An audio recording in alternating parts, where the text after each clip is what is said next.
In the first episode of The Haunting of Hill House, we're introduced to the Crane family, who in 1992 buy the Hill House, which was abandoned, with plans on restoring it and selling it. But the renovations take longer than they thought, and the family is forced to move into the house, where they're there by themselves. Now, the house was taken care of by a couple named the Dudleys, but the Dudleys don't live on the property. They live close by. So Olivia and Hugh Crane, along with their 5 children, are in the house by themselves. And it's a pretty creepy house. And 2 of the youngest children, Nell and Luke, sleep in a room together. And Nell keeps getting nightmares of this woman with a broken neck coming from under her bed and terrorizing her. And Hugh, the dad, is just chalking it up to nightmares, but it's a lot more than that, as we come to find out. This isn't just a one-off, it's a trend. And as I said previously, the family is trying to renovate the house, and one room that they can't get into is this room that's locked with a red door. And Nell and her older sister Shirley desperately want to get in there to see what's in there, and Nell is saying that there's somebody in there or something in there moving, maybe a pony,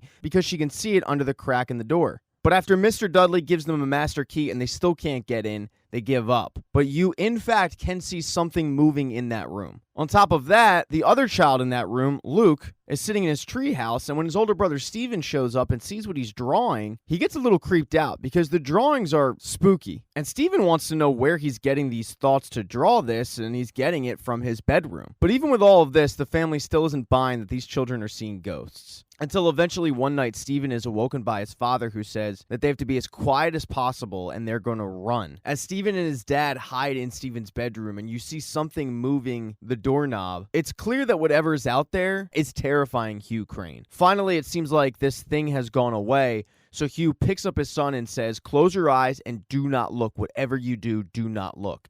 And he grabs his child and he runs out of the house. But you see that woman with the broken neck kind of chasing them. Eventually, they reach the outside where Hugh has put all 5 of his children in their car and driven off. And the children want to know where their mother is. And you find out that their mother committed suicide in the house. And this has become a pretty big story with the local news, who thinks that the husband killed the wife. On top of it, they're very suspicious because he's not letting any of the children take the stand to defend him. But Hugh says they didn't know anything because I had them close their eyes when we were leaving the house. Even though his lawyer is imploring him to have the children take the stand and sell the house, Hugh has no plans on that at all. Hugh says, "I'm keeping the house, you're to lock it forever, and the only people allowed in the house are the Dudleys. That's it. And I want to know every single day that that house is empty." But we fast forward to present day, where Steven has become a ghost writer who writes about haunted places and supernatural interactions. And the first place that he wrote about, which really helped his career take off, was the Hill House. And when he wrote about this, it really pissed off some family members, mainly Shirley, because she felt like he was exploiting their traumatic experience. Because the Hill House has become the most haunted house in America, even though when the Cranes moved in there, it wasn't that at all. So the advancement that he got for this book was substantial, and it really helped him out. And now he's so successful that he has people willing to bring him in to their traumatic experiences to see if he'll A, investigate it, and B, write about it. And one woman in particular who brings Steven in wants him to investigate her husband, who passed away in a car accident on a rainy night and was found dead with a broken arm and the car horn going off as he was trying to alert anyone around to the wreckage. This woman claims that the night that her husband died, she went to bed and she started getting hit with water and she could hear car horns. And then all of a sudden she looked up and saw her dead husband hanging from the ceiling. He lets her know that he's willing to stay in the room, and as he walks to the room, he notices a bookshelf that has all of his books on it, and she admits that she and her husband were fans. He says, "To be honest with you, I've never actually seen a ghost. All of these stories are other people's tales, but I'm willing to stay and still investigate for you." But he gets a call from his younger sister, Nell, and he doesn't answer, so Nell calls Shirley. And Shirley doesn't answer because she's running her business, a funeral parlor, where her younger sister, Theodora, lives at. But eventually both Steven and Shirley listen to voice messages, and it's clear that Nell is off. Nell is claiming that she's worried about Luke, who coincidentally has become a drug addict and is currently in a treatment center. So both kids who were in the room with the broken neck woman have grown up to become the black sheep of the family. So after failing to get in touch with her brother or sister, Nell ends up calling Hugh, her dad. She calls her dad very late at night and wakes him up and asks, "Do you remember the woman with the broken neck?" And it's ironic that he's getting this phone call because he was just visited by either his dead wife or the woman with the broken neck. I'm not quite sure. So he says, "Yes, I do." And Nell says, "Well, she's back." Hugh immediately asks where she is, and she says, "I'm in bed." And he says, "Okay, get to Steven's house. I'll meet you there tomorrow." But Nell isn't in bed because Nell is sitting in her car outside of the Hill House. and when she gets off the phone with her father, she goes inside. Nell enters that red room that was locked when she was a child, and when she does, all of her brothers and sisters suddenly wake up at the exact same time, 3:03 a.m. And this wakes up Steven, who's staying in that woman's house. Steven tries to go back to sleep, but when he does, water starts dripping on his face, and he notices that the roof is leaking. He also hears somebody lay on their car horn outside and notices that there's a lack of a stop sign, and thus there's quite a few close calls. So the next morning, he starts telling her all of these things and justifying why she saw what she saw or thought she saw what she saw. And it seems like this happens a lot with Steven, where maybe he sees something but convinces himself it was something else. The woman asks, all right, well then explain why I saw my dead husband from the ceiling.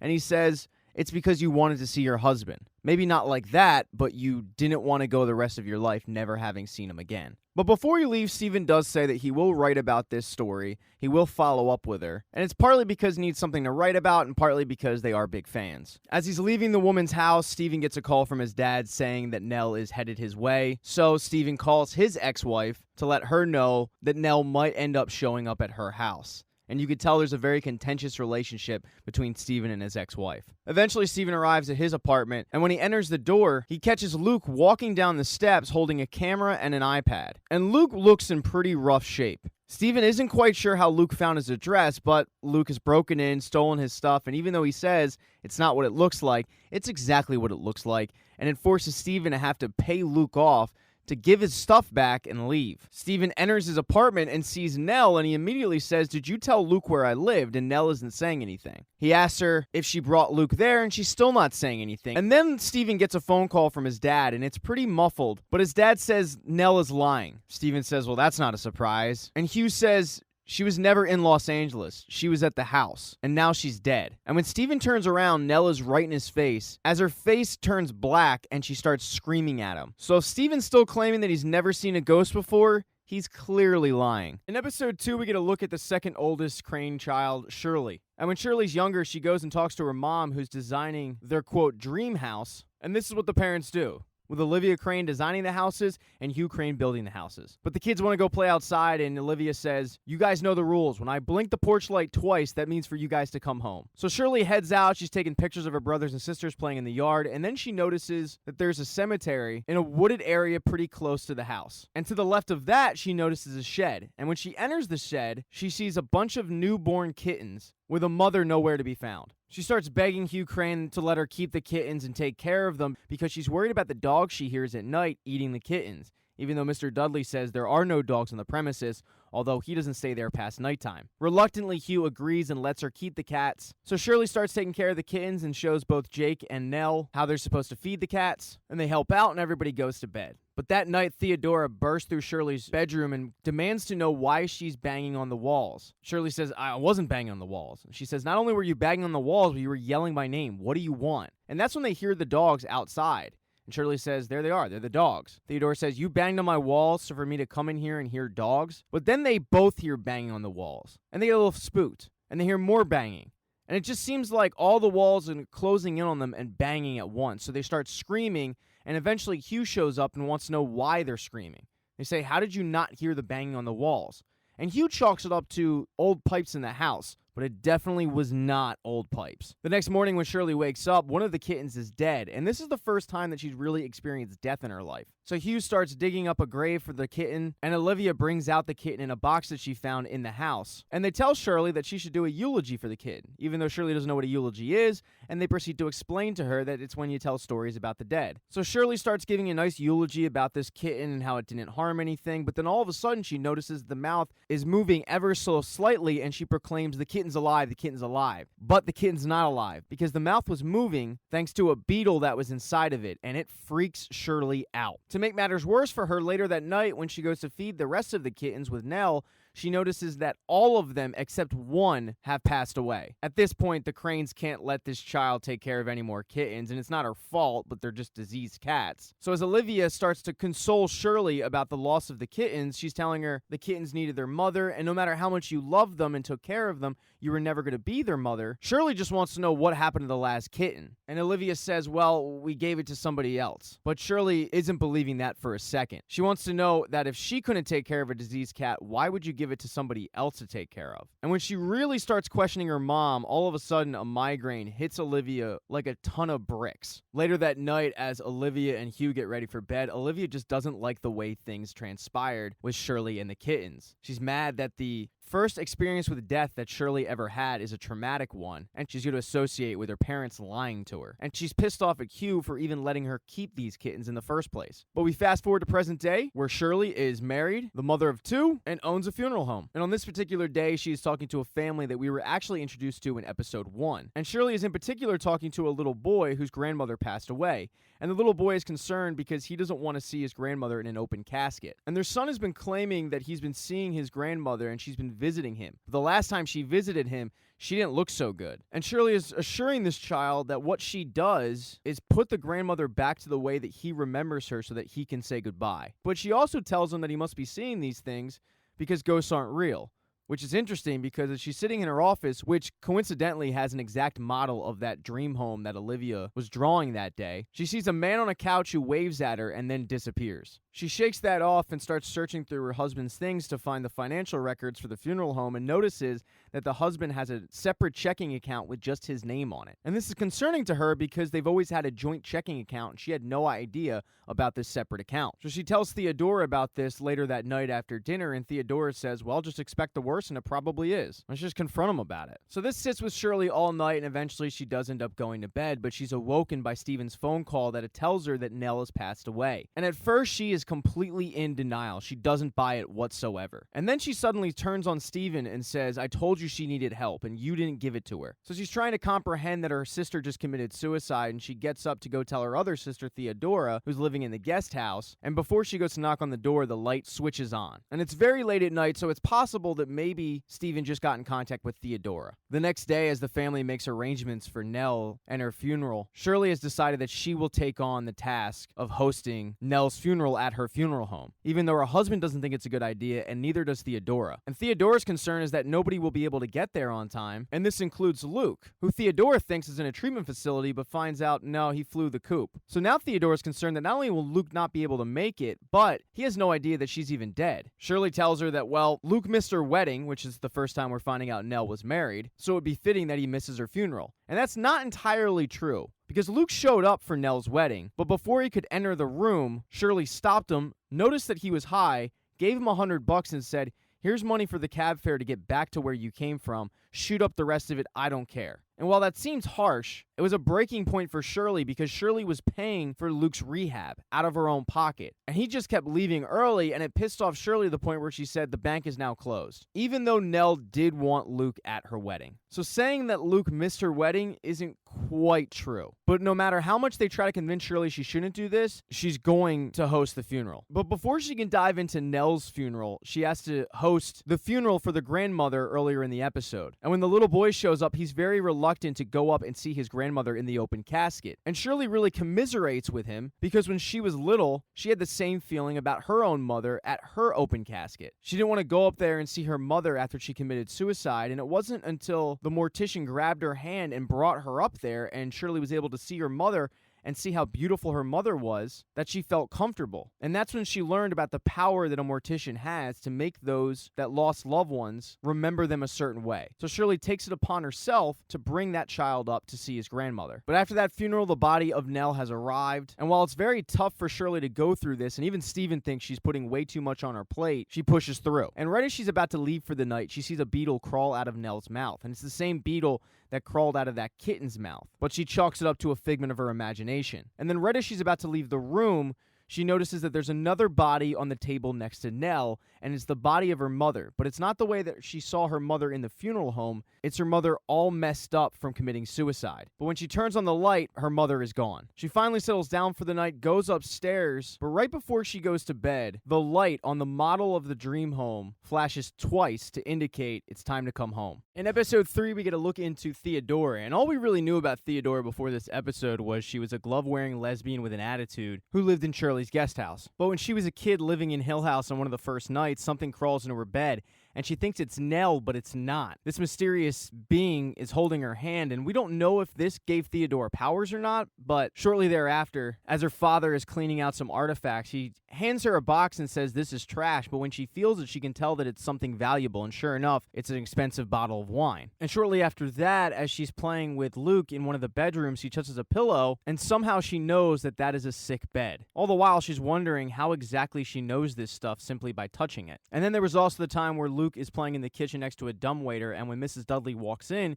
she scolds Luke for this, saying it's dangerous. Now, Theodora sticks up for Luke, and Luke just thinks Mrs. Dudley is mean, but when Mrs. Dudley touches Theodora, Theodora says she's not mean, she's just scared. And Mrs. Dudley is a little taken aback about this because it's true. Later that night, as Theodora goes into the kitchen to grab something to eat, she sees Luke playing next to the same dumbwaiter that Mrs. Dudley told him not to play with. But Luke is saying it's a perfect kid elevator, and he's begging Theodora to help him out because he can't press the button if he's inside of it. So Theodora reluctantly agrees, and even though she presses the button to go up, the dumbwaiter starts to go down. And it goes down into a basement that nobody knew existed. And while Luke is scared and Theodora is also scared, trying to get the dumbwaiter back up as fast as possible, Luke starts scanning this basement with a flashlight, and then something comes at him. And this, of course, causes Luke to freak out, which alerts Olivia and Hugh Crane that there's a problem. Now, eventually, they're able to get Luke back up, but when they do, his shirt is torn up. And they're also not believing that he was down in a basement because none of the blueprints for the house indicate that there's even a basement there. Now, Theodora was pretty shaken about this as well because she put her brother in danger, and later on, she goes to apologize to him,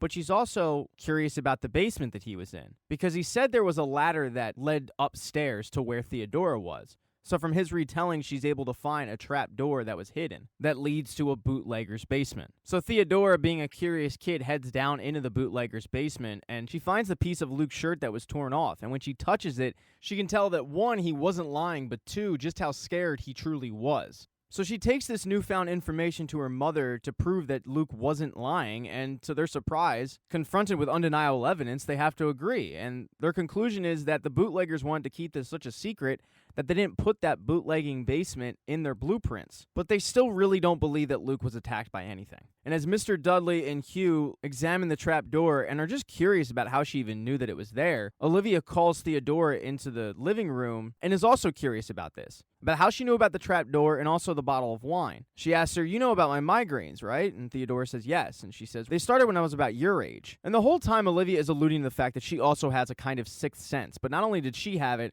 her mother had it as well. And she's always wondered if any of the kids have it. She's also wondering why Theodora wears sweaters all the time, even though it's the summer. And Theodora says it's because it's freezing in here. And that's a symptom that her mother had as well. So she gives Theodora a pair of gloves and said this should help with the cold and the other thing. So Theodora starts wearing gloves everywhere she goes, including the last night in the house. Hugh wrangles up her, Nell, and Luke and tells Theodora to take her brother and sister to the car, lock the door, and don't unlock it until he comes back. But when he touches her, she's able to see exactly what happened, and she loses it. So we fast forward to adulthood. And when Stephen wrote the book on Hill House, he offered to give 8% of the royalties to each of the Crane kids. Shirley says, no, none of us will take it. It's blood money, but Theodora did take it. And she takes it with plans on getting her PhD in psychology. But before she leaves with the check, she says, you got some things wrong in that book. First of all, it was me that found the bootlegging seller, not Luke. And also, that last night that we were in the house, you wrote a lot of stuff, and it's amazing that you remember this because you were asleep for 99% of it. So even though she takes the money, she also seems to have a little ill will towards Stephen.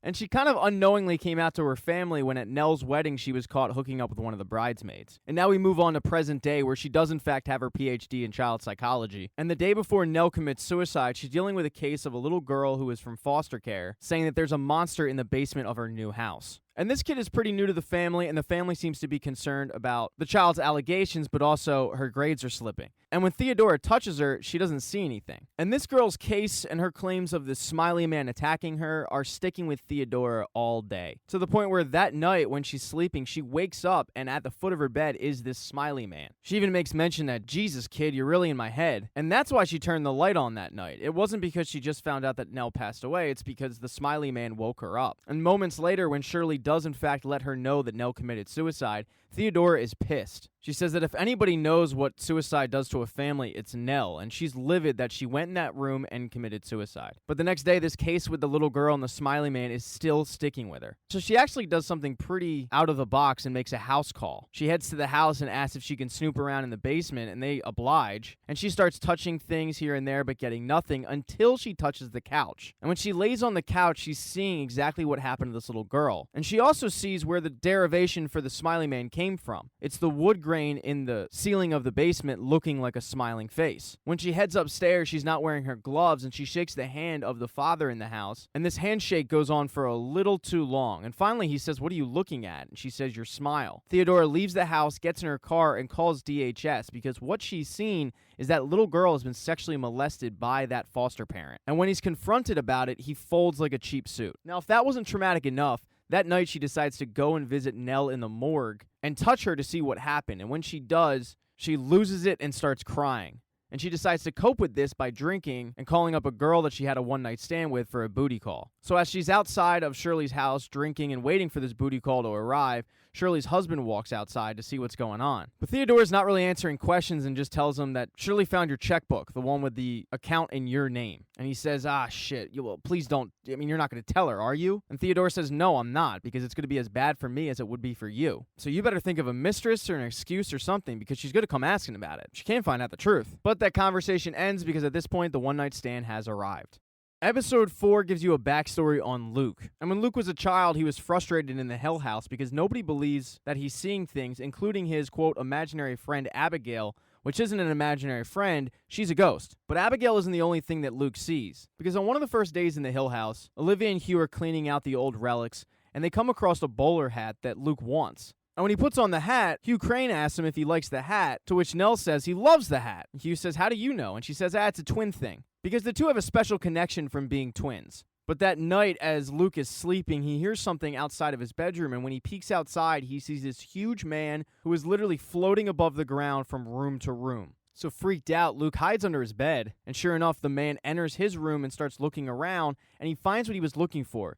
It was Luke's new bowler hat. So he puts it on and starts to leave, but at this point, Luke can't hold his breath anymore, and he lets out a gasp. And when he does, this floating man turns around, heads over to Luke's bed, and lifts it up and stares at Luke. So while Nell seems to have this broken neck lady, Luke has the bowler hat guy. So we fast forward to somewhat present day where Luke is in a treatment facility, and he's doing better than he's ever done before. He's got 90 days clean. He's sort of got a girlfriend. They're very close. And he's stuck on the 4th step in the 12 steps. And that's the step that always does him in. That's the step that leads him back to drugs. And while discussing this, something spooks Joey, the somewhat girlfriend/friend who keeps him sober. And while he prods her for what's wrong, he doesn't get really a chance to get an answer because the directive for lights out is given. And Joey has to go to the girl's side and Luke stays with the boy's side. And that's the night that Nell commits suicide. So Luke wakes up at 12:03 a.m., 3:03 Eastern Standard Time, and he's clutching his neck. But he's also staring at Nell, who just yells, "Go!" And then she just disappears. When he wakes up the next morning,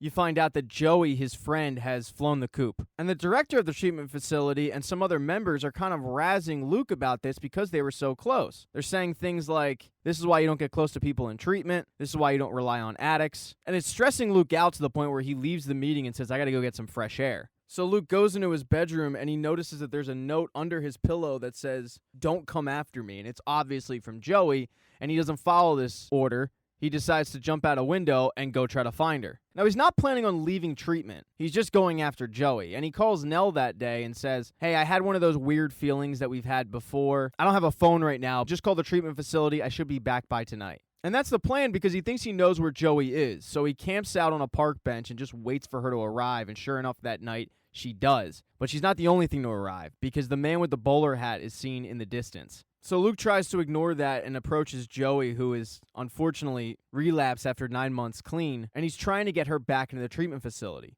He calls the treatment facility up, but they don't want to take her back. They say the beds are too valuable and they need it for people who actually want to get clean. And unfortunately for Joey and for Luke in this situation, if you leave treatment, you did it to yourself and you're on your own. So at this point, it's late at night. They don't really have a lot of options. And Luke says, I can probably scrounge up enough money to get us a motel. You helped me get clean. I'm going to try to help you get clean again. So they take what little money they have to Steven's old house with his separated wife. And while they're walking up to the house, he's expanding on the whole twin thing, saying that their connection is so close that one time Luke broke his ankle, and even though Nell wasn't with him, she started having throbbing pain in her ankle to the point where she called up Luke to see what was going on. And while Joey doesn't believe this, you find out it's true. At this point, though, they've arrived at the house and Luke goes up and rings on the doorbell, but he doesn't find Steven. He just finds his soon-to-be ex-wife. And Luke, because he was in treatment, had no idea that they're separated. And this is relatively new, because 2 months ago, when Luke was 1 month clean and Joey was 7 months clean, they came over for dinner. And at this dinner, you see the relationship between Luke and Steven is fractured because Luke has burned Steven so many times that he just doesn't buy his sobriety at this point. He doesn't think it's going to last. So when Luke shows up that day looking for Steven, he's a little surprised that Steven's not there. He's living in some new apartment. And while Steven's soon-to-be ex-wife doesn't give him money, she does give him Steven's new address. So Luke heads to Steven's new apartment, and when he enters it, he suddenly gets this extremely cold feeling. He starts snooping through the drawers, finds an old camera, finds an iPad, heads down the steps, and that's when Steven catches him. So I gotta take this opportunity to say, I'm sorry, Luke, because I said it's exactly what it looks like, and it wasn't what it looks like. Luke just looked in really rough shape because he was freezing cold. But Steven gives him $200 to return the iPad. He says, keep the camera, sell it, and Luke goes on his way. He gives the $200 to Joey, and the plan is for them to get a motel room together. But Luke is looking in worse and worse shape, like he's coming down with the flu or something. And before they can actually get that hotel room, Joey dips off into an alley, and she says she's gonna do drugs so she doesn't start going through withdrawal, but she completely bails on Luke, burns him out of the $200. And to make matters worse, the man with the bowler hat is still following Luke around. So all night, Luke starts looking through various shanty towns for Joey, but to no avail. And that morning, he actually gets jumped. So the guy has no money, he just got beat up, they took his shoes of all things, and he feels like shit. With nowhere else to turn, he ends up calling the treatment facility back, begging for a bed, swearing to them that he didn't relapse, he didn't use drugs. And it's a good time that he called because they want to get in touch with him because Steven's arrived looking to let him know that Nell is dead. So the woman from the treatment center and Steven say, stay where you are, we'll come pick you up. So while Luke is pacing, doing this practice of counting to 7 that he invented when he was a kid to kind of feel safe, the man with the bowler hat is getting closer and closer and closer until finally it's on top of him. And when Luke turns around, he sees that it's actually his mother wearing the suit and the bowler hat. And her eyes turn into a very bright light. But that bright light actually is the headlights of the car from Steven and the woman in the treatment facility. And when Steven gets out of the car, Luke immediately starts reassuring him that he didn't relapse, he's still clean, but he feels like he's going through withdrawal. But Steven doesn't really care about that. He says, we gotta go because Nell killed herself. Luke pauses, takes this in, and says, no, she didn't. In episode 5, we get a backstory on Nell, who in the first night in the Hill House was visited by the broken neck lady, and she flips out. Now, her parents just think it's a nightmare, but it's not. And even a week later, she's still having these visions to the point where she doesn't want to sleep in the room anymore. And that's the night where she slept on the couch and her mom slept on the floor. Her mom is wearing this locket that Nell, right before she goes to bed, asks if she can one day have. And she says, yes, one day I'll give it to you, but you know what? I'll let you have it tonight. And the locket features a picture of Nell and Luke in it. So Nell falls asleep, her mom is on the floor, but eventually during the night her mom wakes up and goes to her own bedroom, and that's when the woman with the broken neck visits Nell. And when she does, Nell is frozen. She can't move at all. And this sleep paralysis continues with her through adulthood. A few days later, while snooping around, Nell finds a tea set that she brings to Mrs. Dudley and asks if she can keep. And Mrs. Dudley thinks she knows who the tea set belongs to, and that's Jacqueline Hill, the daughter of Hazel Hill, who Mrs. Dudley took care of in her dying years, which just so happened to be the same room that Theodora said, this is a sick bed. Well, Mrs. Dudley says, yeah, if it's all right with your mom, you can have it. So an excited Nell goes downstairs to start washing it out because it's very dusty.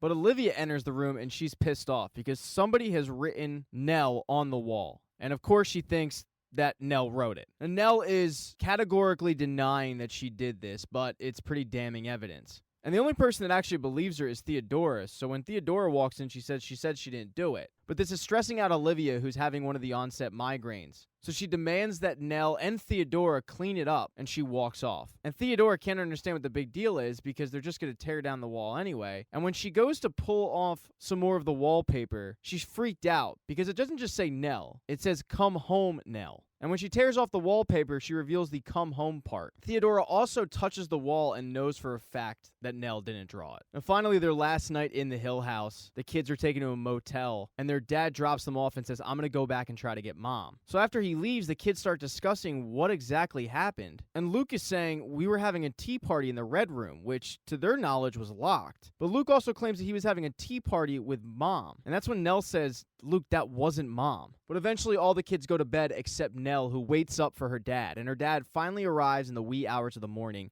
covered in blood. Nell says, did you find mom? And he said, yeah, I found her. She's better now. At this point, the cops have arrived, and he says, I need to go talk to them. Your aunt should be here soon. And this is the same aunt that all the kids went to go live with once this thing ended. She says, when? Because when you went to the house, you said it wouldn't take too long, and that took forever. So Hugh gives her a pocket watch and says, when this thing turns 2 o'clock, that's when your aunt should be here. And fast forward to present day where Nell still has that pocket watch, but she also has the sleep paralysis. So she goes to a doctor to try to figure out what she can do about stopping it, and that's where she meets her future husband, who is really the first person to actually listen to her problems with this sleep paralysis and not just chalk it up to too much TV. They end up going out for coffee, falling in love, getting married, and ever since he came into her life, the lady with the broken neck hasn't shown up. Really, the freakiest thing that happened to her was she saw her mother for a brief second at her wedding. That all changes, however, 8 months after they get married when she has another sleep paralysis attack, and her husband gets up to try to help her out, but all of a sudden, his neck violently jerks to the right and he drops dead. Now, to the doctors, it's nothing more than a brain aneurysm.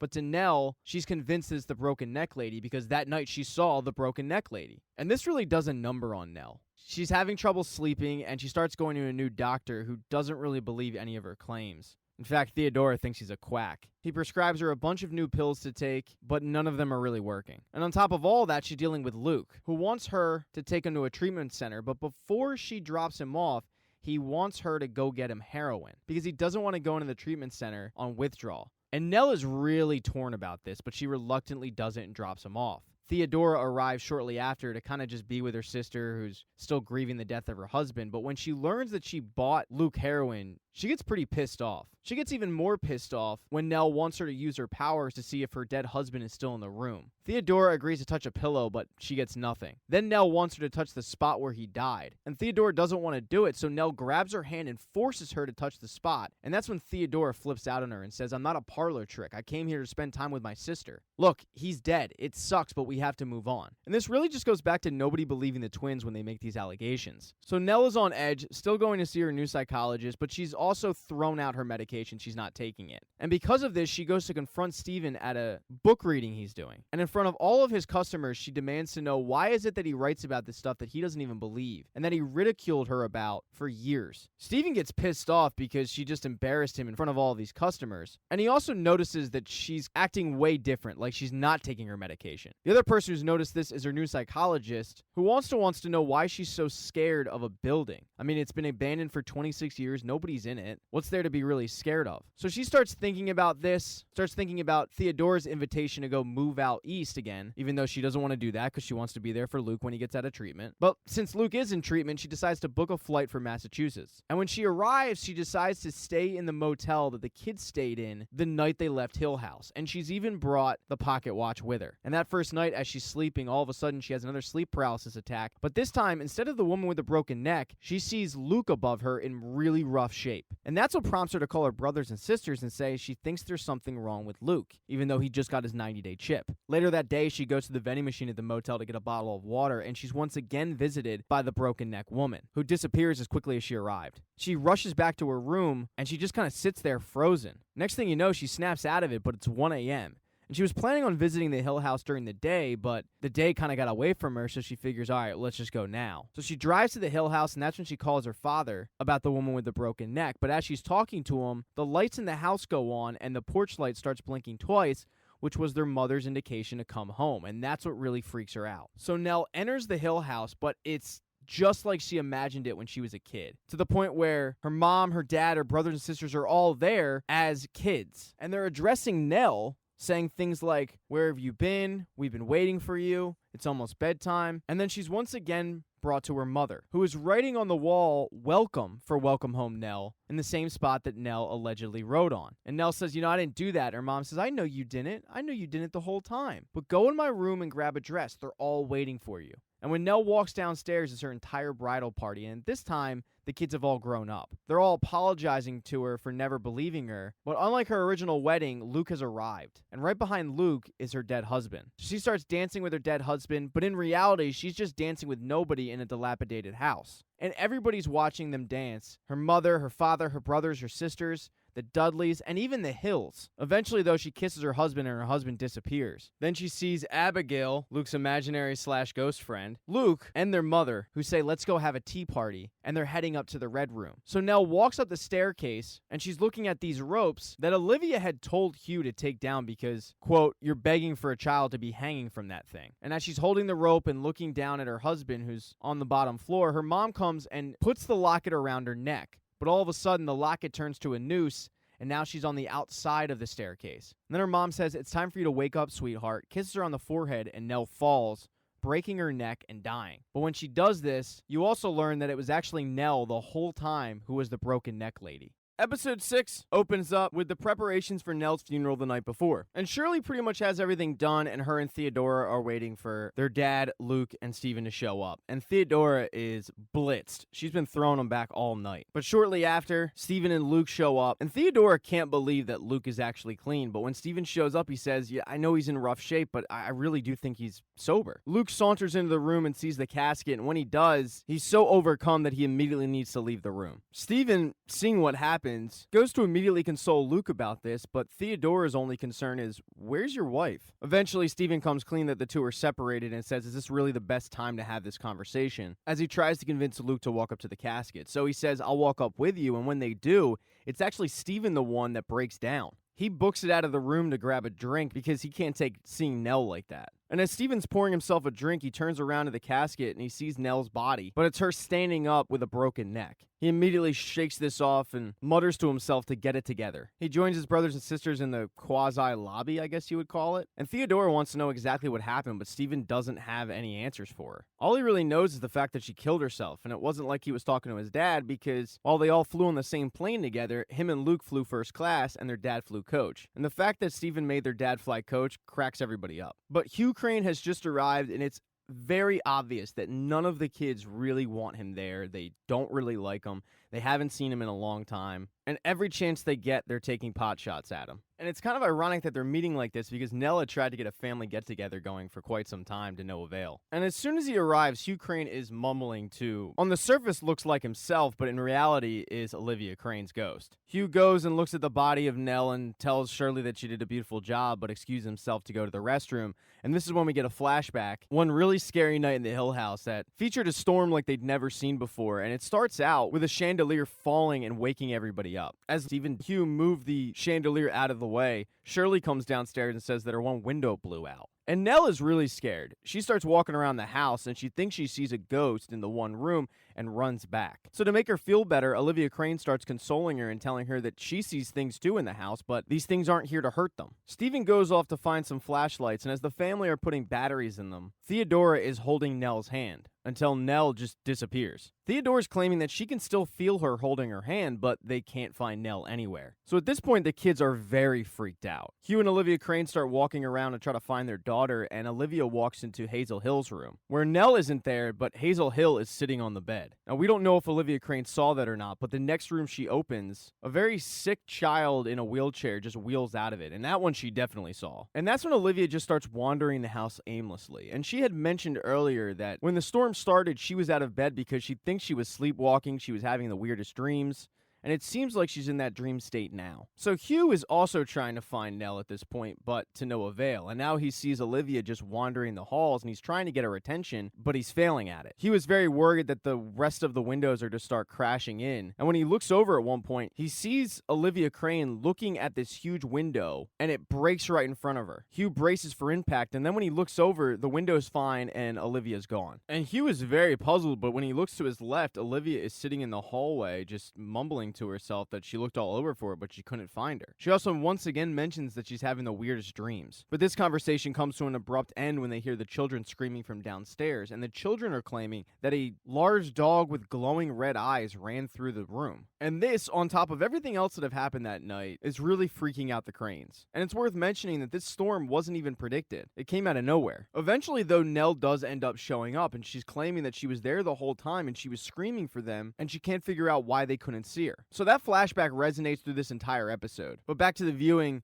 the family is sitting in the room with the casket and they're retelling stories about Nell. And there's one story in particular how she created a word called a peffalump for a puffy envelope. And Hugh makes mention that she actually got that word from Olivia because she would need peffalumps to send letters to Santa. And she would send letters to Santa all the time, but she wouldn't ask for stuff for herself. She would ask for stuff for her brothers and sisters. Hugh also lets them know that Nell was sending him letters about once a month to update him on what his children were doing. So when Steven hears this, his ears perk up and he says, wait, so she was updating you. Well, did she say anything about what was going on? I mean, we know how you like to leave things out when family members die. But Hugh claims that she didn't mention anything. And that's when Steven lets everybody know that she accosted him at a book reading. And that's when Hugh comes clean and says she called me the night that she died from the Hill House, although she didn't say she was at the Hill House. She said she was in LA. She said the bent neck lady was back. And that's when Steven loses it. He yells at his dad that you allowed this to happen. It's a mental illness and you let them believe these lies about ghosts, but it was never true. And the alcohol that they've all drank all night is taking away any filter that they would have in a normal conversation. Because this conversation morphs from their dad into Steven's book and exploiting the family, and an argument that started between Steven and their dad ends up being Steven and Shirley about the book. And Shirley once again brings up the term blood money, and finally Theodora's had enough. Not of alcohol, I can tell you that, but of this conversation. And she said, you know what? I took the money because it was good money and I got a PhD with it. So what are you going to do about that? And Shirley is shocked and appalled. She feels like Theodora has lied to her while living under her roof for free, mind you, and really just betrayed her. She said, we all made an agreement. And Theodora says, we never made an agreement. And as those two get really heated, Shirley's husband steps in and goes, you know what? We took the money too. Yeah, we took the money because you keep giving out these pro bono cases and I need to keep this business afloat. So you know what? We took the money as well. And that was what the separate checking account was for. It was for the money from Steven's book. And at this point, Shirley is so pissed off. She wants Theodora to move out and everybody to leave because she's so pissed off. And really, Theodora's only concern is that she's going to have to find a new place to live and her drink is empty. So before she leaves, she wants more vodka, and Theodora and Shirley's husband head down to the basement to get some more. Meanwhile, Luke, Steven, and their dad, Hugh, are getting ready to leave, saying we should probably head back to the hotel. But then Shirley yells, who did this? And Shirley's standing at the casket, and somebody has placed buttons over Nell's eyes. And Nell was a big fan of buttons. She used to collect them as a kid, but nobody was really around the casket. And as they start accusing each other of doing it, the lights go out of nowhere. But the lights only go out in their place. Down the block, they're fine. So Shirley heads off to find the breaker. When Hugh looks over, he sees the ghost of Nell staring at him. He walks over to examine it, but then walks back to the casket, and that's when he's joined by Luke. And Luke asks him, who do you think did this? And Hugh says, if I'm being honest, none of us did it. And he also tells Luke that he believes in the bent neck lady, and he believes that she didn't kill herself, but the house did. So then this prompts Luke to ask, well, what happened with Mom? And Hugh says, well, Mom's more complicated. Hugh starts walking off, but Luke demands answers. And because he's doing so loudly, he's got Steven's attention. So in front of Shirley and Steven, Luke says, I don't think she killed herself, and Dad doesn't think so either. He starts talking about the house, and Steven once again freaks out. Steven starts questioning his dad, but really doing so in an accusatory fashion. But Hugh doesn't want to give any information that's going to upset people. But Steven prods and prods and prods, and finally Hugh says, you know what? Fine. Nell didn't kill herself, the house did, and you never understood Hill House. And this sparks a massive fight that ends with Steven saying the wrong parent died. But as soon as he says this, Nell's casket falls over, and the lights come back on. And this kind of just puts everything in perspective, and the whole room ends up being pretty quiet. Shirley heads downstairs to grab something, but when she opens one of the doors, it looks like Theodora and her husband are making out, even though the reality is Theodora's coming onto her husband, and her husband's pushing her away. So Shirley's had herself quite a night, and she storms off, but when she looks over to her left, she sees that guy who earlier was in her office giving her a toast, but then disappeared. Well, he's back, but she snapped out of it because her husband is in tow trying to get her attention. But upstairs, Luke, Hugh, and Steven finally get ready to go, and Luke is just staring at the casket because next to the casket is the ghost of Nell. We'll start off episode 7 with the night after that big storm, and Mr. Dudley heard some rain, but nothing of what Hugh is describing. As they're discussing the cleanup and the storm, Stephen notices that one of the walls seems to be squishy. And unfortunately for Hugh, there's water damage throughout 3 layers of the house going down in the basement. Hugh, looking to see the extent of the damage, hammers a hole in the wall and takes a Polaroid, and he confirms that it's black mold, but he also gets this really creepy image of a person. But the big issue is they don't know where the water damage is coming from. So Olivia agrees to look over the blueprints and draw some possibilities to where it could be coming from, and they'll try to figure this thing out. The big issue, though, is that they can't get into the red room. So it could be coming from the red room, although it could be also coming from rats because they keep hearing scratching. But when they have a guy come in to look and examine the damage and clean it up, he says it could be rats, but it would be a lot of rats. But this needs to get cleaned up, and it's probably going to cost a lot of money, so Hugh ends up bargaining with the guy to rent the equipment, and him and Stephen will just work on it themselves. So as the crane men put hazmat suits on and start working on it, Olivia comes down and hands them the blueprints, but it's weird because she doesn't really look like she's been doing anything other than drawing the shape of their dream home over and over and over again on these blueprints. And it's really puzzling to Hugh. And when Mr. Dudley sees this, he says, it's probably not my place, but it might be best for her to get away from this house. To which Hugh responds with, well, you're right. It isn't your place. And that's when Mr. Dudley starts telling the story of his history with the Hill House, about how his parents worked there, and he was actually born on the property. They bought the house that they currently live at from the Hills, and his mother would continue to work there and sometimes have to work nights. And when she would work nights, she would come home and be kind of scattered, to the point where she would actually just wander off into the woods and sometimes sleep there. But eventually, Mr. Dudley started working on the property, and then ended up hiring Mrs. Dudley to look after Mrs. Hill, and the Dudleys ended up falling in love, and Mrs. Dudley ended up getting pregnant. And Mrs. Dudley worked up until the day she gave birth, but she never complained because she's a tough woman. But unfortunately, when she gave birth to her stillborn daughter. And since we all cope in our own way, she only took a month off before she was back working in the Hill House. But because Hazel Hill was so sick, she was having to work nights, and one night in particular, she could hear the crying of a newborn baby. And Mrs. Dudley searched all over but couldn't find this child. And Mr. Dudley is convinced that that crying was the sound of his daughter. And because she was working nights, she also started to act scattered with just weird behavior, to the point where Mr. and Mrs. Dudley refused to work there after night. They said, as soon as we serve dinner, we're out of here. And you can fire us if you want, but we're not spending a night in this house. So Mr. Dudley says, while it's not my place, once again, it might be best if your wife starts acting scattered, that maybe she spends some time away from this house. So Hugh is processing this because she has been acting a little weird, but he's still trying to figure out where the water damage is coming from. And after an accident with an industrial fan that cuts up his hand pretty good, he gets pissed off and motivated and tries to muscle his way into the red room, but it doesn't work. So if you're keeping score, his hand's all jacked up, there's black mold in his house is haunted, and his wife's going crazy. And when I say crazy, I'm talking he wakes up in the middle of the night and Olivia is on top of him with a screwdriver to his neck. Now, she finally snaps out of it, but she keeps reiterating that she's having the weirdest dreams. And that's when Hugh can't ignore it anymore and brings her in to her work area and shows her the blueprints. It says, you were just drawing our dream house over and over again, but Olivia doesn't remember doing that at all. In fact, she's claiming that she didn't do it, but she did. Hugh brings up maybe it's best if you spend some time with your sister and get out of this house, and Olivia agrees. So the next day, Hugh continues to work on the water damage, and he's spraying this chemical on the wall, but he once again starts to hear the scratching, and he's convinced it is rats. So he chisels out a couple of bricks, but when he looks inside, it's a skeleton, and he calls the police, and they take it out, and the police officer alerts him that he might have solved a 44-year-old cold case, because William Hill has been missing since 1948, and it appears he walled himself into the house, but then he regretted it later and tried to start scratching his way out. So right before the one cop leaves, he asks, hey, is it true about this house? And Hugh says, what do you mean? He says, is it haunted? Hugh said, yeah, I mean, my kids think they're seeing stuff, but I guess. Now, we see that cop again because he's the cop who interrogates Hugh Crane. And at first, it seems like he's trying to wiggle a confession out of him, but after a while, he's just trying to wiggle information out of him. Cop says, look, man, I'm getting frustrated because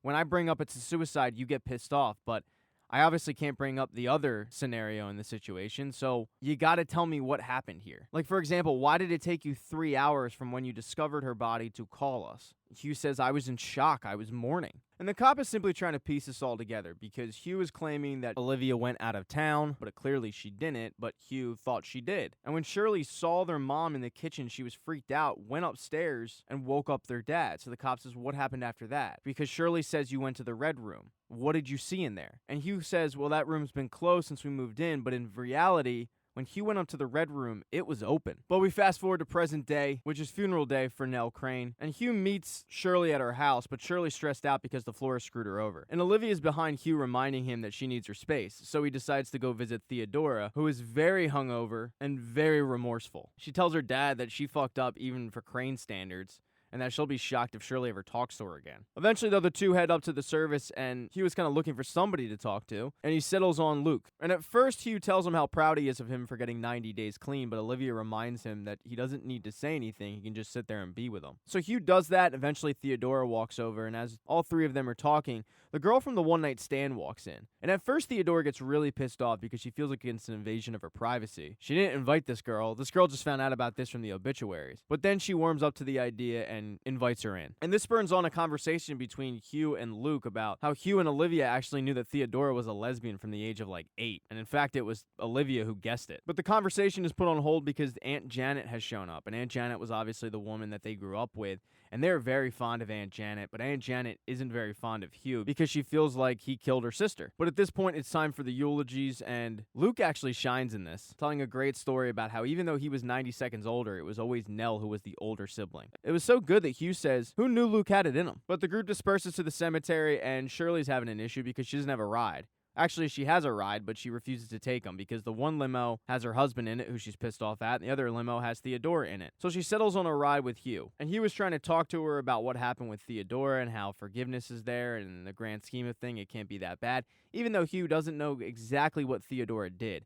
And the whole time, Olivia is in the backseat telling him to stop it. And he should have heeded her advice because eventually Shirley just says, you know what, stay the fuck out of my business. So everybody reaches the cemetery and they're all throwing dirt on the casket, and Luke gets down and throws dirt and looks up and he sees the ghost of Nell Crane, and she just says, don't. And then all of a sudden his arm is grabbed by the ghost of his mother, who is grabbing at him, pulling him in the grave, yelling, stay, please stay. Stephen comes to his aid and grabs him, and he's beside himself saying, did you see that? Did you see that? And Stephen goes, no, I didn't see it because nothing's there. Do you want to end up like Nell and mom and dad? Get it together. They're dead. It's nothing. And Hugh overhears this, but when he comes over, Luke acts like everything's fine. So when the group gets back for cocktail hour, I guess it would be, Hugh goes over to Luke and is explaining to him that he overheard what happened and that he sees Olivia every single day. But Luke is playing it off like it was an embarrassing thing and he didn't see anything. And eventually he just wants the conversation to end, so he says, I'm going to go outside and grab a cigarette. But this day is coming to an end, and Hugh sees Stephen about to leave, and he asks him if he wants to go get a drink, but he says, no, I have a flight early in the morning. And he says one more thing. And Olivia is whispering into his ear exactly what he should say, apologizing for not fixing things,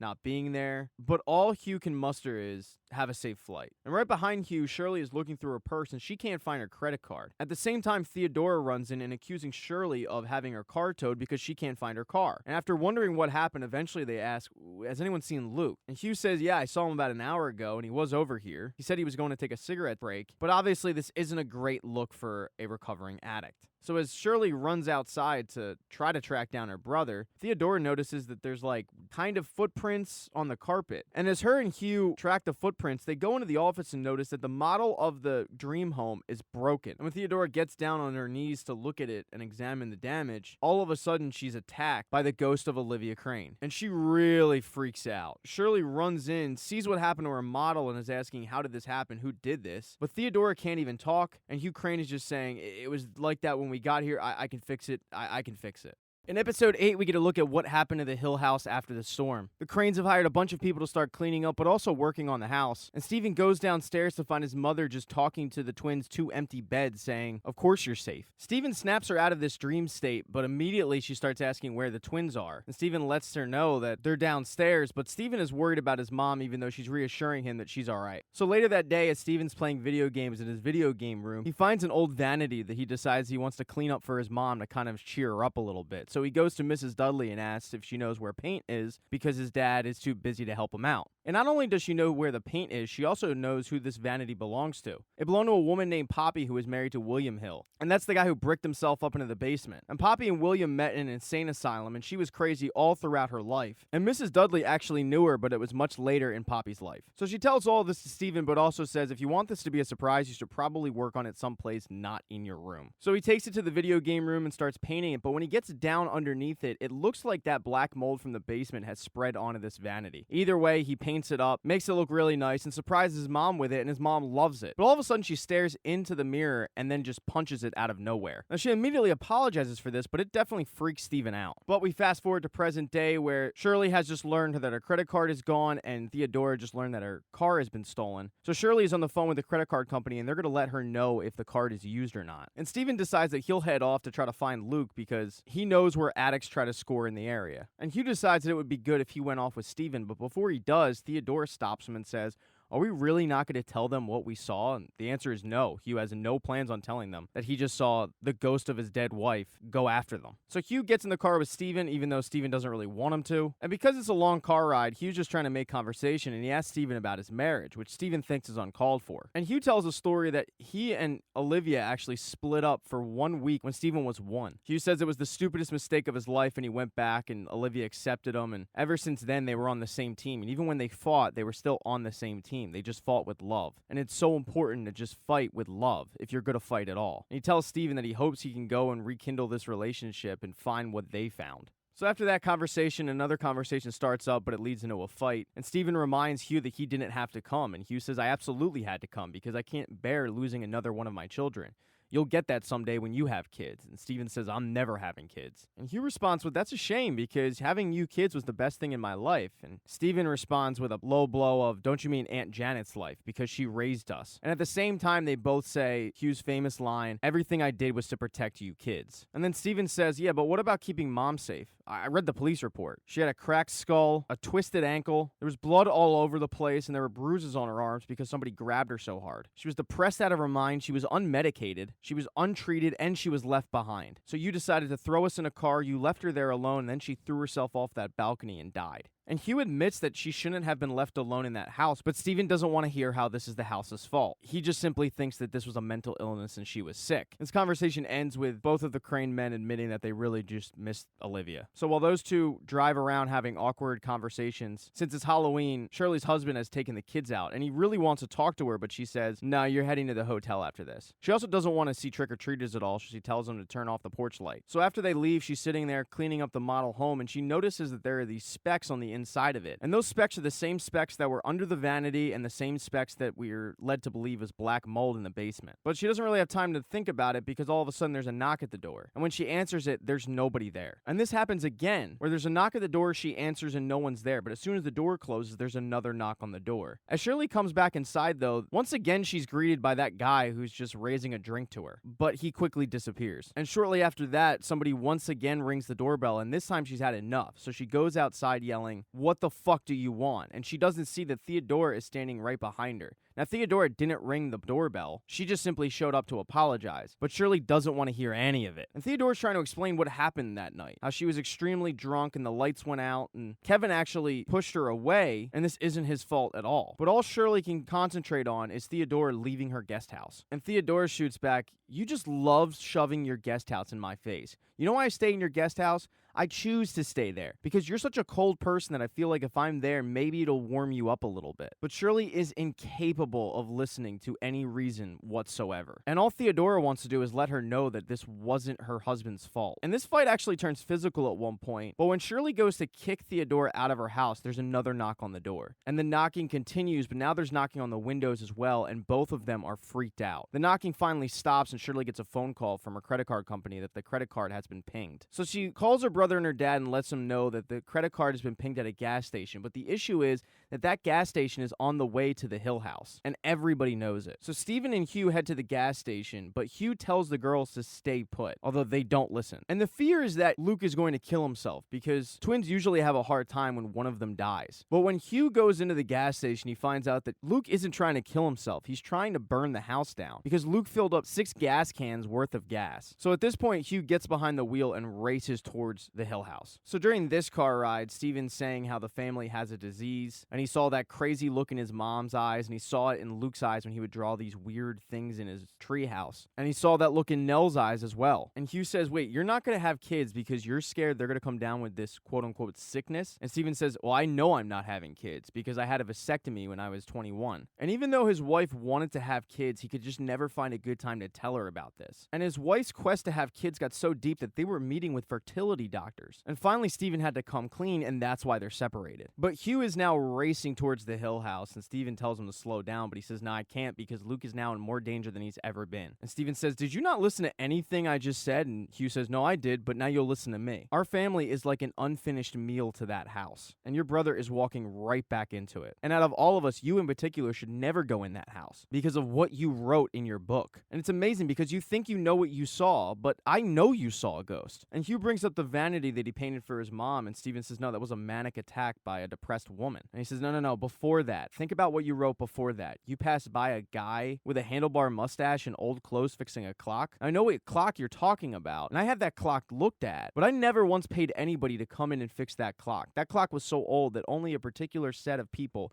could even fix that clock, and they would take that clock off site. Under no circumstance was anybody brought in to actually fix that clock. I never hired that guy. That guy was a ghost." Of course, Steven scoffs this off and he says, "Well, what about the tree house? I never built you kids a tree house. That house was to be flipped. Where would I even have gotten the time to build you guys a tree house?" Steven yells, "Luke was in there all the time," but Hugh shoots back, "That house was never there. When we get there, you can have a look, but I'll tell you right now, your mother was never crazy. Neither was your brother, and neither are you. But that house is dangerous, and that's why I told your sisters to stay put. But unfortunately, the girls are right behind them." And a fight also breaks out between the two of them after Shirley says, "All right, try again. Try to tell me about what happened," but she can't take it. And as a mini fight breaks out because Theodore is once again trying to tell Shirley what happened that night, all of a sudden, Nell's ghost shoots out from the back seat and screams. And this forces the car off the road and Theodora to flee crying because she's having a breakdown explaining that she touched Nell's body, and when she did, she felt nothing at all. And she knows that Shirley knows that she has this power. So feeling nothing is a pretty big deal, and she continued to feel nothing for a couple days. And when she was down in that basement, the lights go out, and she feels nothing, and now she can't see anything. And while she feels terrible about what happened, she's glad that she did it, because when she did it, she felt terrible. She finally felt something. And now she's scared because she just lost her one sister, and she doesn't want to lose the only remaining one that she has. So it seems like Shirley has forgiven Theodora because the two get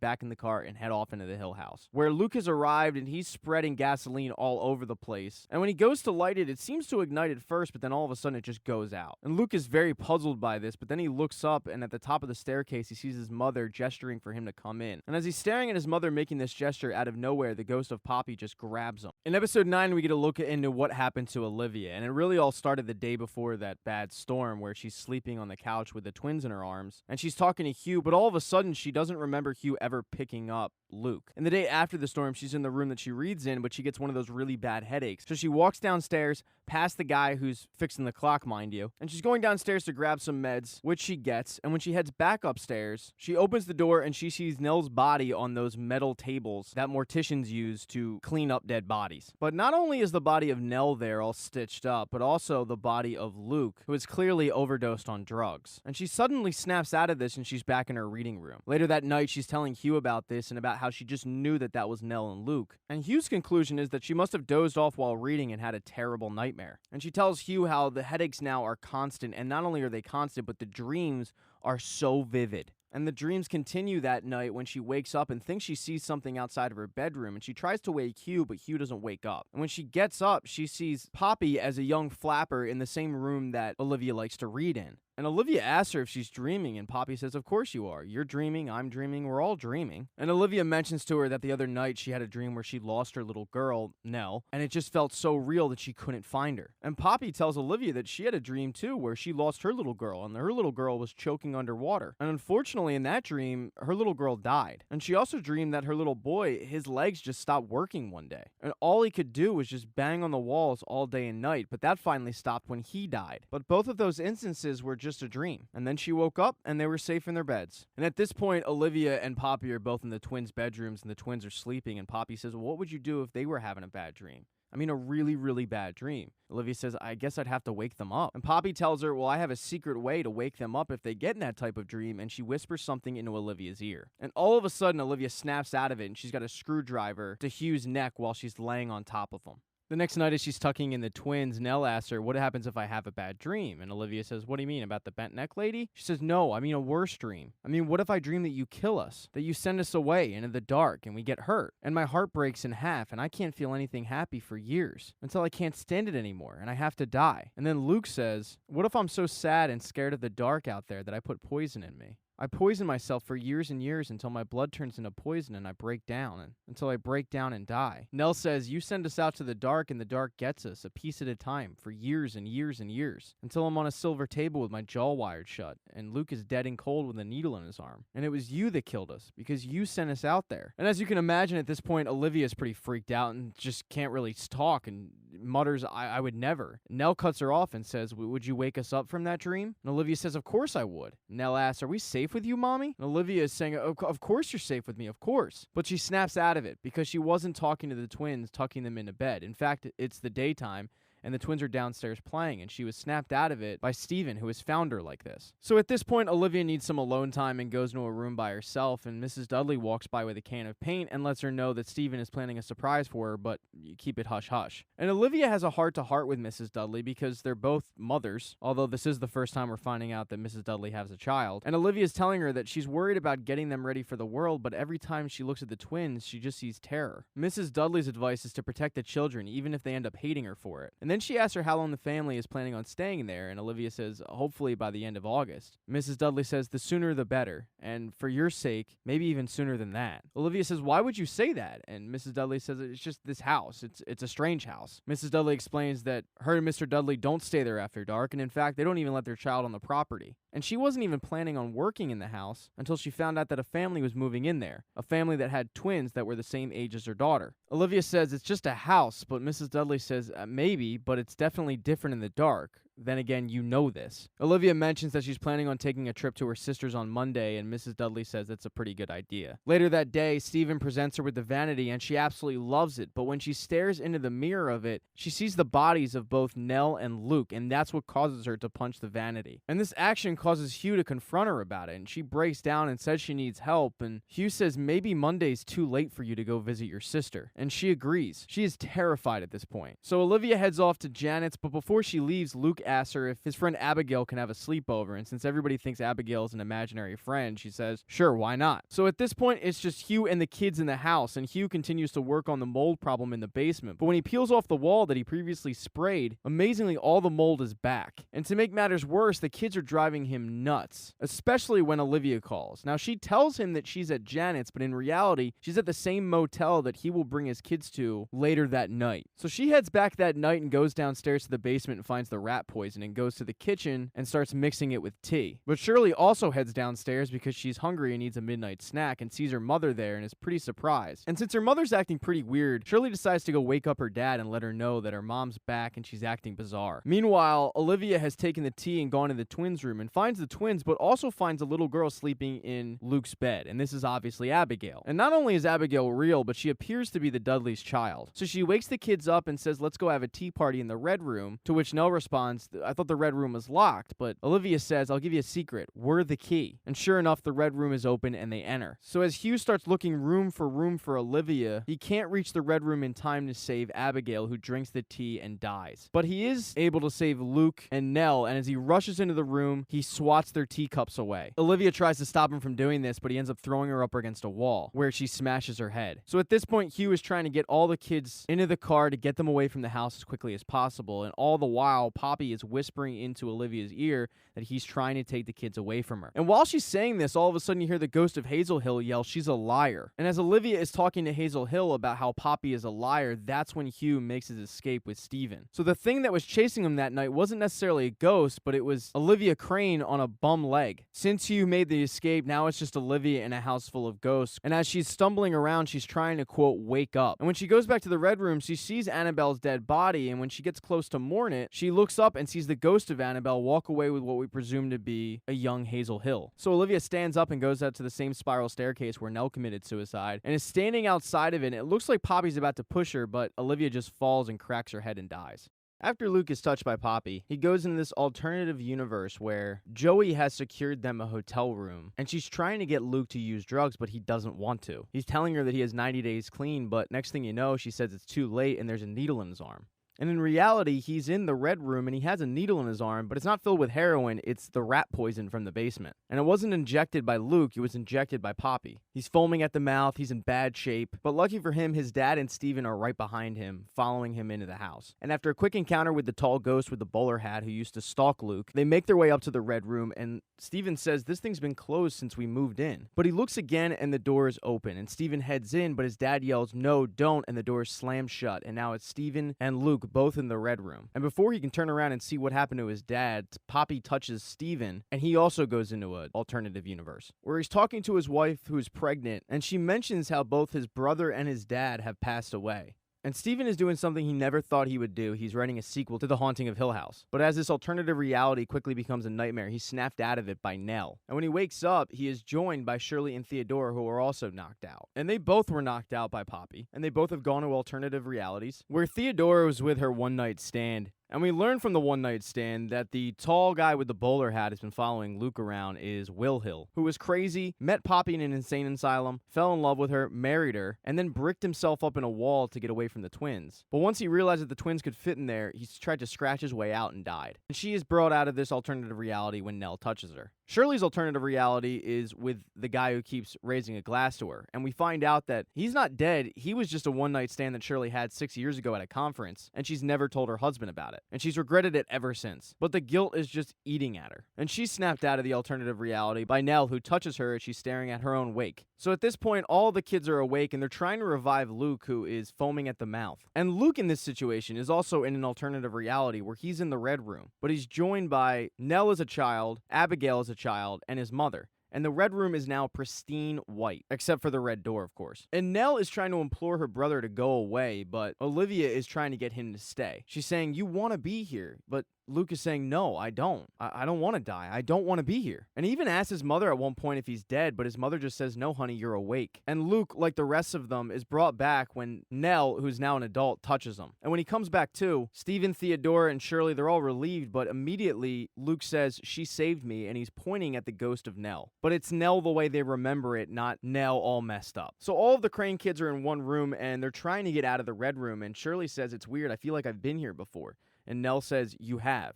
In fact, we all have." Because you have to think of a house as a body, and this room is the heart. Actually, no, it's the stomach. And this house needed some place for us to go and be quiet so they could slowly eat at us. So Shirley, it was your family room. For Mom, it was her reading room. For Luke, it was your treehouse. For Steven, it was your video game room. For Theodora, it was your dance studio. And for me, it was my toy room. So yes, you've all been here before.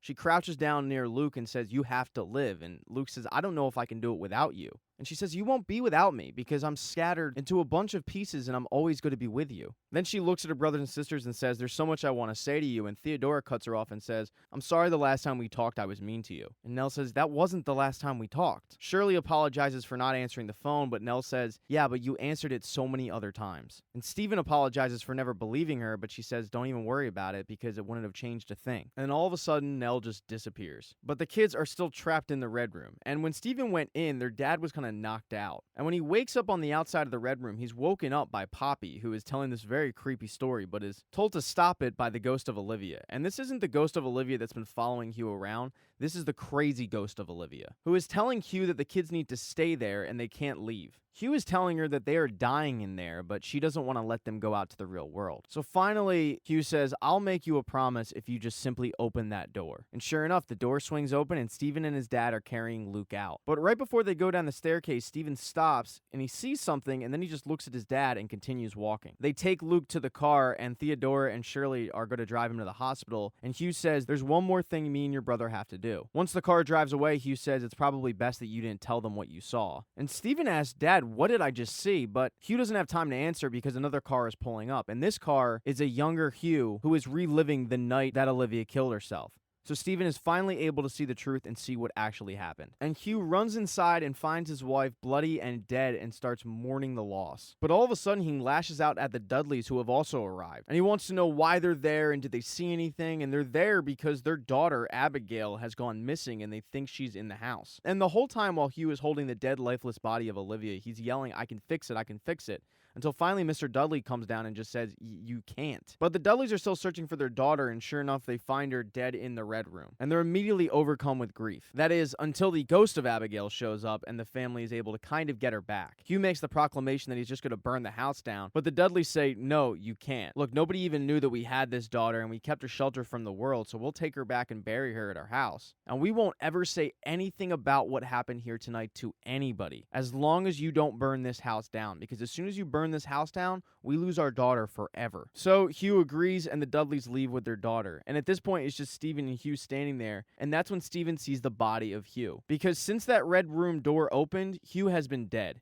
His promise to Olivia was that he would kill himself. And Stephen has been talking to the ghost of his father the entire time. And one of the promises is that when he passed away, he would rejoin his wife and Nell in the Red Room. So right before he does, he tells Stephen to be kind to his brothers and sisters, and that his brothers and sisters were the best thing to ever happen to him. But now the house is Stephen's, and the promise to keep the house standing is Stephen's. And then Hugh turns and rejoins his family in the Red Room. Stephen exits the Hill House as a bunch of the house's ghosts watch him leave for the last time. The Dudleys, by the way, continue to come back to the house to visit Abigail until finally Mrs. Dudley is reaching the end of her life. So Mr. Dudley carries her to the Hill House so that she can die. And when she does, the ghost of Mrs. Dudley is reunited with not only Abigail, but the stillborn baby that she originally had. Stephen goes back to the house where his separated wife is living, and he immediately apologizes for being so closed off all these years, and admits that he himself has been in denial. He admits this whole time he's been seeing ghosts and he just couldn't accept it. And they end up rekindling their relationship, and at the end of the show, she is pregnant. And Shirley also rekindles a relationship with her husband after she comes clean about the affair. Theodora does end up moving out of Shirley's guest house with a little help from her one-night stand that has now become way more than a one-night stand. And finally, Luke has made a full recovery, and his brothers and sisters are there to celebrate when he is 2 years clean. So that does it for Season 1 of The Haunting of Hill House. Thank you so much for watching this video. Please consider subscribing to the channel. It helps the channel grow, and more selfishly helps me eventually get paid one day. Also consider liking this video if you did reach this point. I assume you liked it. Feel free to leave a comment in the comments section, although I don't read the comments very much because they're a cesspool and they make me feel bad. But once again, thank you so much for watching this video.